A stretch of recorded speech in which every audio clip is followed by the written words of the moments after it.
Il y a un truc que je trouve fou et hyper satisfaisant. Les animations. Ça peut aussi bien être des animations simplistes, comme celle du chargement de Discord, ou des plus complexes, comme celle de Joe au moment de constituer mon panier, ou encore le sens du détail avec Steam, et la manière dont les encarts se mettent à avoir une surbrillance ultra satisfaisante au moment où on les survole. Mais la finalité pour chacun de ces exemples est la même.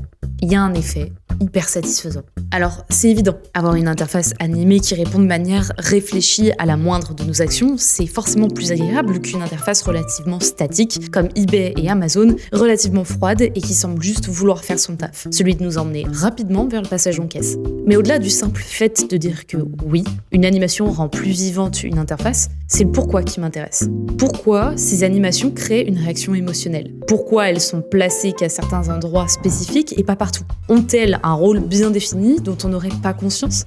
Spoiler, oui. Rien n'est laissé au hasard et chaque animation placée a un but précis.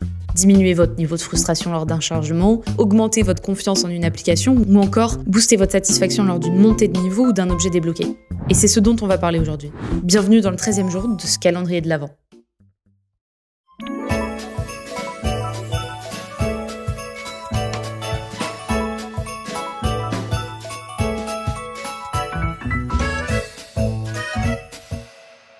Vous commencez à me connaître, mais de nouveau, tous ces sentiments qu'on peut ressentir face à une interface, c'est pas de la magie, mais bel et bien de la psychologie. L'enchantement, ou delight en anglais, c'est ce plaisir durable que les designers vont aller chercher, une émotion à l'intersection de la conception émotionnelle, viscérale, comportementale et réflexive. Je vous en parle un peu plus tard, vous inquiétez pas, même si ces termes font peur, c'est pas si compliqué que ça.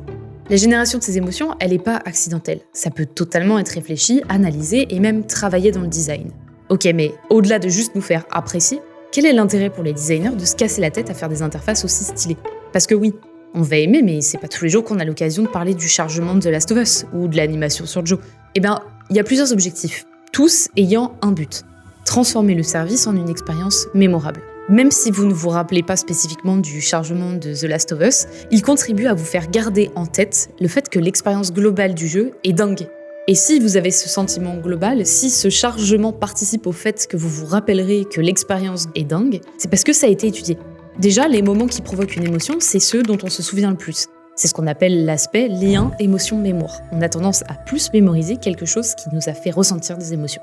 Il a aussi été étudié que la personnalisation pousse à s'attacher davantage. C'est tout bête, mais Discord Nitro propose notamment plein de possibilités d'ajouter de l'animation sur ce profil, et c'est pas pour rien. En le personnalisant et en ajoutant cette touche vivante, vous vous attachez aussi. Et c'est ce qu'on appelle l'aspect possession. On a aussi l'aspect émotion persuasive qui entre en jeu. Une animation qui génère de l'émotion, c'est une animation qui nous pousse à prendre des décisions rapides. À votre avis, pourquoi il y a plus d'animations sur des items en promo ou premium? Parce que ça ne nous laisse pas de marbre. Ça suscite quelque chose en nous, une émotion qui potentiellement va nous pousser à l'achat. Et le dernier point, c'est l'aspect esthétique utilisabilité. Plus un design est beau, plus il donne envie d'être utilisé. Mais alors, comment on génère ce fameux delight? Pour ça, on va reparler un petit peu des termes compliqués que j'ai mentionnés en début de vidéo, et pour rendre le tout un peu plus clair, je me suis inspirée de l'article de Justin Baker sur le design émotionnel.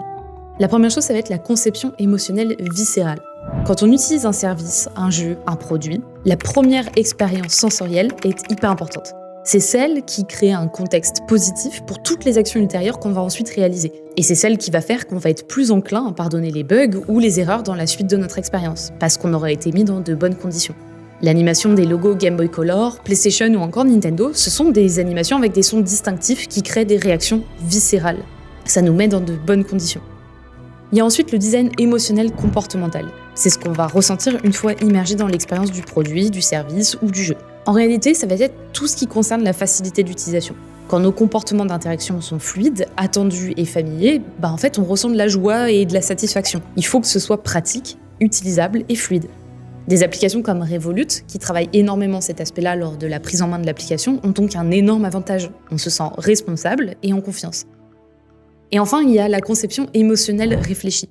Et ça, c'est la manière dont on va se souvenir de l'expérience. C'est ce qui va déterminer si on a envie de recommencer l'expérience ou non. Et c'est pas pour rien que quand on termine une partie de Fall Guys, par exemple, on a tout un tas d'animations et d'unlock bien qu'on ait perdu. Même si on se rappelle de l'expérience comme une défaite, le fait d'avoir des animations positives en fin de partie fait qu'on a une toute dernière expérience satisfaisante. Mais revenons-en aux animations dont je vous parlais au tout début. En quoi elles améliorent l'expérience concrètement? Eh bien, elle joue avec notre perception du temps en nous occupant, en ajoutant du texte à lire, des conseils, des informations de ce qu'il est en train de se passer, ou juste en nous amusant avec les animations. Et ça, cette conclusion, ça vient pas de nulle part. Ça vient d'une observation qui a été faite dans un aéroport de Houston, qui recevait énormément de plaintes sur des attentes trop longues. Et bien qu'ils aient réussi à diminuer un petit peu ce temps d'attente, les plaintes faisaient qu'augmenter. Alors que pourtant, c'était le temps moyen de tout aéroport. Au bout d'un moment, ils en ont eu marre, donc ils ont poussé un peu plus l'analyse. Et ils se sont rendus compte que comparé à d'autres aéroports, dans celui de Houston, les gens avaient à marcher qu'une seule minute, puis ensuite attendre 7 minutes sur place au retrait des bagages. Alors que dans les autres aéroports, c'était l'inverse. Le temps de marche était supérieur au temps d'attente sur place.